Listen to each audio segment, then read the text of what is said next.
السلام علیکم. طیبہ زیاچی ماں. ثانیہ سائیوال کے یتیموں کو تحریک انصاف کی حکومت میں انصاف مل گیا. شرم آنی چاہیے. بحیثیت پاکستانی اسلامی مملکت ہم سب کو شرم آنی چاہیے. ثانیہ سائیوال کو ڈھکا چھپا نہیں، پوری دنیا نے دیکھا ہے. پوری دنیا نے یہ میڈیا میں ان یتیم بچوں کو، ان کے ماں باپ کو سامنے ان کی آنکھوں کے جو گولیاں ماری گئیں وہ دیکھا. اور پھر کس طریقے سے ان کے گھر اور ریاست مدینہ کا دعوے دار، میں حاکم ریاست مدینہ نعوذ باللہ استغفر اللہ معذرت چاہتی ہوں.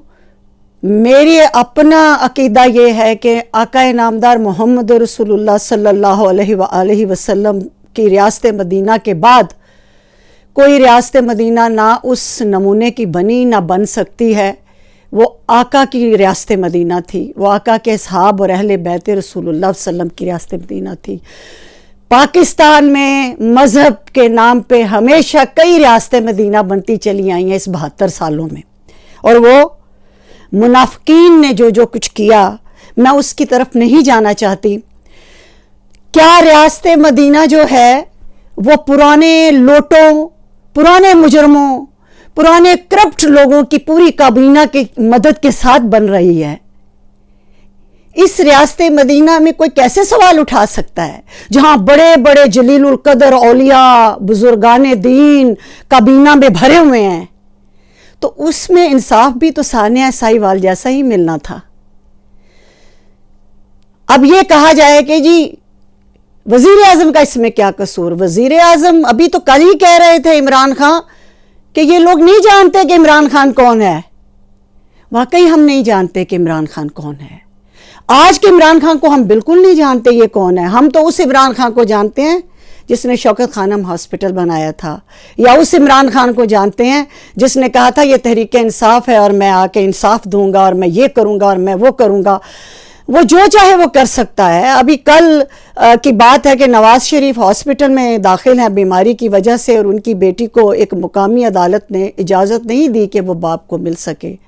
لیکن وزیر اعظم عمران خان نے جب سوشل میڈیا پہ ایک طوفان دیکھا میڈیا پہ کہ مریم نواز کو باپ سے ملنے نہیں دیا جا رہا، تو پھر انہوں نے یہ حکم صادر کر دیا کہ بیٹی کو باپ سے ملوایا جائے. تو اسی وقت چند منٹوں کے اندر بیٹی باپ کے پاس بیٹھی تھی. یعنی عدالت کے فیصلے کے خلاف عمران خان نے حکم صادر کیا وزیر اعظم نے، تو پھر بجا آوری ہوئی. ثانیہ سائیوال میں سو کالڈ ریاست مدینہ کا حاکم جس کے کان میں یہ بھر دیا گیا ہے کہ نعوذ باللہ صرف تمہیں پیغمبری نہیں ملی، باقی تو تم نجات دہندہ ہو، بس تم ہی نے پاکستان بچانا ہے. یہ 72 سال سے آج تک جو آیا اس کے کان میں یہی بھرا کہ تم نے ہی پاکستان بچانا ہے، تم ہی نجات دہندہ. ارے جن یتیموں کے سامنے ان کے ماں باپ کو گولیوں سے بھونٹ دیا اور ہمارے جیسے لوگ روتے رہے. ہم بھی مائیں ہیں، ہمارے بھی دل ہیں، تو کیا عدالت کے خلاف فیصلہ نہیں دے سکتے کہ ان مجرموں کو سزائے موت دی جائے جن کو شک کی بنیاد پہ چھوڑ دیا گیا؟ کون سا شک؟ اسی شک کی بنیاد پہ تو عوام آج تک ووٹ دیتے آئے ہیں. نواز شریف کو شک کی بنیاد پہ دیا کہ شاید یہ ملک بچائے، زرداری کو شک کی بنیاد پہ لوگوں نے بنایا کہ شاید یہ ملک بچائے، بھٹو کو دیا، بے نظیر کو دیا، عمران خان کو دیا. اور overseas back bone Imran Khan کی تو اوورسیز ہے. اوورسیز اس لیے بیک بون ہے اور اس لیے زیادہ لورز ہیں اور اس لیے زیادہ سپورٹرز ہیں کہ ان کے $1 کے عوض انہیں زیادہ روپے مل رہے ہیں اور ان کی روٹی چل رہی ہے. وہ آرام سے اوورسیز بیٹھے ہوئے ہیں اور وہ سوشل میڈیا پہ اپنی محبت کا اظہار کر رہے ہوتی ہیں. جاؤ جا کے ثانیہ سائیوال کی طرح کسی حادثے سے پیش ہو جاؤ کہ تمہیں بھی کوئی حادثہ پیش آئے تو پھر میں دیکھوں کہ تم جس سے اتنی محبت کر رہے ہو آج اس کے ملک میں کیا انصاف بک رہا ہے. ڈوب مرو شرم سے.